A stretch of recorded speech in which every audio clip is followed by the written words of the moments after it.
Hello बच्चों, तो LT series के थ्रू हम लोग रिवीजन कर रहे हैं एनसीईआरटी का पहला चैप्टर जिसका नाम है समुच्चय। और इस पूरे चैप्टर को हम 3 पार्ट में रिवीजन करने वाले थे, जिसका 2 पार्ट हमने कंप्लीट कर लिया। जिन बच्चों ने 2 पार्ट नहीं देखा है, आप आई बटन पर क्लिक करके देख सकते हैं। अगर मैं थोड़ा सा आपको संक्षेप रूप में बताना चाहूँ तो उस 2 पार्ट में हमने ये पढ़ा था कि समुच्चय क्या होता है, कैसे उसे निरूपित किया जाता है, कितने तरह का समुच्चय होता है, उसके बाद सब उप समुच्चय क्या होता है, घात समुच्चय क्या होता है, सार्वत्रिक समुच्चय क्या होता है, वेन आरेख क्या चीज है, और समुच्चय पे कितनी तरह की संक्रियाएं की जाती हैं। इन सभी टॉपिक को हम 2 पार्ट में कवर कर चुके हैं और आज हम स्टार्ट करने वाले हैं समुच्चय पे हो रही संक्रियाओं का अगला भाग। यानी कि अगर हम बात करें तो समुच्चय का सम्मिलन क्या होता है, कैसे 2 समुच्चयों का सर्वनिष्ठ निकाला जाता है, समुच्चय के बीच में अंतर कैसे निकालते हैं, उसके बाद असंयुक्त समुच्चय क्या होता है, समुच्चय का पूरक क्या कैसे लेते हैं, और सबसे लास्ट में पढ़ेंगे कि कैसे सम्मिलन और सबनिष्ठ का प्रयोग करके हम अपने दैनिक जीवन के प्रैक्टिकल प्रॉब्लम्स को सॉल्व कर सकते हैं। तो पूरा वीडियो देखिए और अपने रिवीजन को बेहतर बनाइए। हमें पूरा विश्वास है कि एससीपी द्वारा शुरू किया गया ये सीरीज आपके रिवीजन को और पुख्ता करेगा, जिससे आपके पढ़ाई में और चैप्टर को तैयार करने में आपको बहुत मदद मिलेगा। तो आइए शुरू करते हैं एलटीए सीरीज के अंतर्गत सेट थ्योरी का 3rd पार्ट। परिचय। सुधा, तुम कैलेंडर में गोल क्यों बना रही हो?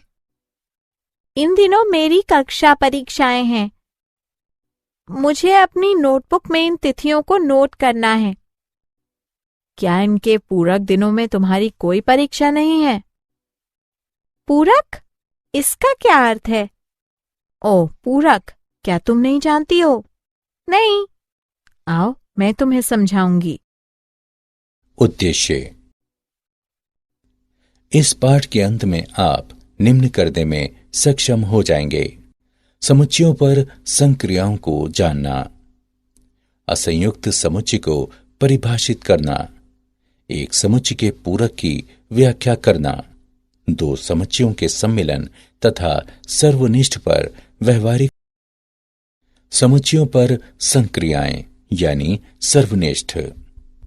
2 समुच्चयों ए तथा बी का सर्वनिष्ठ ऐसा समुच्चय है जिसमें वे अवयव सम्मिलित हैं जो ए के तथा बी के अवयव हैं। सर्वनिष्ठ के लिए हम इस प्रतीक का उपयोग करते हैं।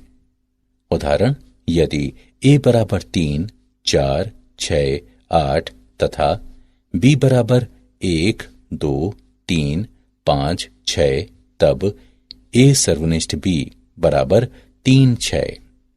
अब इस आरेख को देखें। ये छायांकित भाग ए सर्वनिष्ठ बी को दर्शाता है। असंयुक्त समुच्चय। 2 समुच्चयों को असंयुक्त कहा जाता है यदि उनका कोई भी अवयव उभयनिष्ठ न हो, अथवा हम कह सकते हैं कि 2 समुच्चय ए1 तथा ए2 असंयुक्त हैं यदि उनके सर्वनिष्ठ वो हैं जहां फाई एक रिक्त समुच्चय है। उदाहरण के लिए 1, 2, 3 तथा 4, 5, 6 असंयुक्त समुच्चय हैं। जीवित तथा मृत व्यक्तियों का समुच्चय एक असंयुक्त समुच्चय है। असंयुक्त समुच्चय को नीचे दिखाए वेन आरेख के संदर्भ में प्रदर्शित किया जा सकता है। निष्ठ संक्रियाओं के गुणधर्म। सर्वनिष्ठ एक क्रम विनिमय संक्रिया है। ए सर्वनिष्ठ बी बराबर बी सर्वनिष्ठ ए, ये एक सहचर्य संक्रिया है। ए सर्वनिष्ठ बी सर्वनिष्ठ सी बराबर बी सर्वनिष्ठ ए सर्वनिष्ठ सी। वितरण या बंटन नियम सत्य है। ए सर्वनिष्ठ बी सम्मिलन सी बराबर ए सर्वनिष्ठ बी सम्मिलन ए सर्वनिष्ठ सी। फाई तथा यू का नियम। फाई सर्वनिष्ठ ए बराबर फाई, यू सर्वनिष्ठ ए बराबर ए। वर्ग सम नियम।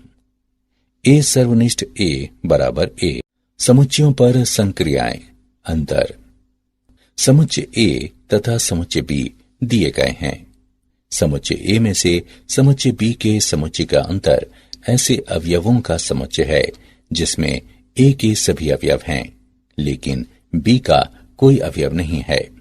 हम a घटा b लिख सकते हैं। इस वेन आरेख को देखिए, यह हमें दो समुच्चयों S1 तथा S2 का अंतर दिखाता है।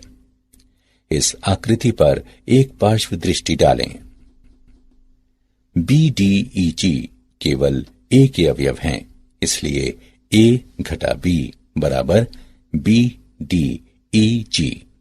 नोट करें कि यद्यपि AFC अवयव A के अंतर्गत है, लेकिन हमने इन्हें A घटा B में सम्मिलित नहीं किया है, क्योंकि हमें समुच्चय B में कुछ भी नहीं लेना है। कभी कभी एक वेन आरेख में देखने की अपेक्षा दोनों समुच्चय के अवयवों को लिखना अधिक आसान हो सकता है। तब हम उन अवयवों को अंग्रेजी के मोटे अक्षरों में दिखाते हैं जो A में है, लेकिन B में नहीं है। A बराबर BDEG AFC, B बराबर KHUAFC। समुच्चय का पूरक। एक समुच्चय A दिया गया है। A का पूरक समुच्चय सार्वत्रिक समुच्चय U के उन सभी अवयवों का समुच्चय है जो A के अवयव नहीं हैं। हम पूरक को निम्न के रूप में लिखते हैं। दूसरे शब्दों में, समुच्चय A का पूरक, जिसे A डैश द्वारा निरूपित किया जाता है, सार्वत्रिक समुच्चय के उन सभी अवयवों का समुच्चय है जो A में नहीं हैं। A के बाहर के छायांकित भाग को A डैश द्वारा निरूपित किया जाता है। A के अवयवों की संख्या तथा A डैश के अवयवों की संख्या U के कुल अवयवों की संख्या की रचना करते हैं। इसका मतलब है कि A का n गुना जमा A के पूरक का n गुना बराबर U का n। पूरक के उदाहरण। इस आकृति पर एक दृष्टि डालें। D तथा F U में हैं, किंतु वे A में नहीं हैं, इसलिए A का पूरक बराबर DF। आइए वेन आरेख को देखे बिना हम पूरक निकालते हैं। हम उन अवयवों को अंग्रेजी के मोटे अक्षरों में दिखाते हैं जो U में हैं, लेकिन A में नहीं हैं। A बराबर ABC, U बराबर ABC DF। अतः A का पूरक D तथा F हैं। डी मॉर्गन का नियम। समुच्चय के सिद्धांत में डी मॉर्गन का नियम एक दूसरे से तीन मूल समुच्चय की संक्रियाओं का संबंध दिखाता है: सम्मिलन, सर्वनिष्ठ तथा पूरक। डी मॉर्गन के नियम का नाम भारत में जन्मे ब्रिटिश गणितज्ञ और तर्कशास्त्री ऑगस्टस डी मॉर्गन के नाम पर रखा गया है। यदि ए और बी एक समुच्चय X के उपसमुच्चय हैं, तब डी मॉर्गन का नियम कहता है A सम्मिलन B का पूरक बराबर A का पूरक सर्वनिष्ठ B का पूरक। A सर्वनिष्ठ B का पूरक बराबर A का पूरक सम्मिलन B का पूरक। यहां ये सम्मिलन को दर्शाता है, ये सर्वनिष्ठ को दर्शाता है तथा ये A के पूरक समुच्चय को दर्शाता है।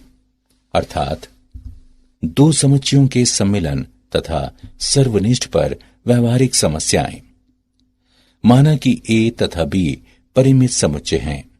यदि A सर्वनिष्ठ B फाई के बराबर है, तब A का n गुना सम्मिलन B बराबर A का n गुना जमा B का n गुना। A का n गुना सम्मिलन B बराबर A का n गुना जमा B का n गुना घटा A सर्वनिष्ठ B का n गुना।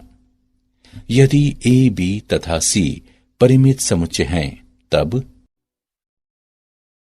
तथ्य समुच्चय A घटा B, A सर्वनिष्ठ B तथा B घटा A परस्पर असंयुक्त समुच्चय हैं, जिसमें इन दोनों समुच्चयों में से किसी का भी सर्वनिष्ठ एक अशक्त समुच्चय है।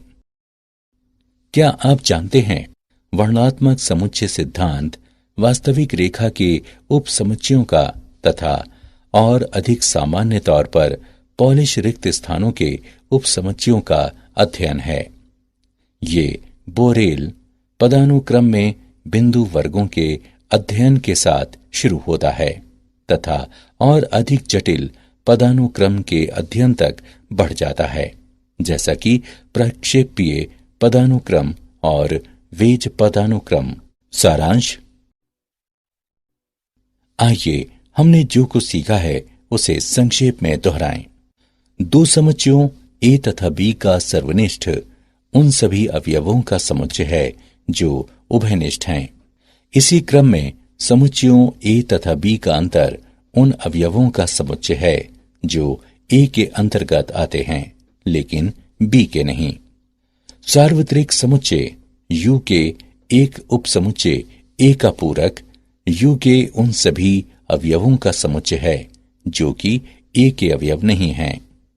किन्हीं भी दो समुच्चयों ए तथा बी के लिए ए का पूरक सम्मिलन बी बराबर ए का पूरक सर्वनिष्ठ बी का पूरक तथा ए का पूरक सर्वनिष्ठ बी बराबर ए का पूरक सम्मिलन बी का पूरक। यदि ए तथा बी इस तरह एक परिमित समुच्चय हैं कि ए सर्वनिष्ठ बी जो कि फाई के बराबर है, तब ए सम्मिलन बी का n गुना बराबर ए का n गुना जमा बी का n गुना। यदि ए सर्वनिष्ठ बी फाई के बराबर ना हो, तब ए सम्मिलन बी का n गुना बराबर ए का n गुना जमा बी का n गुना घटा ए सर्वनिष्ठ बी का n गुना।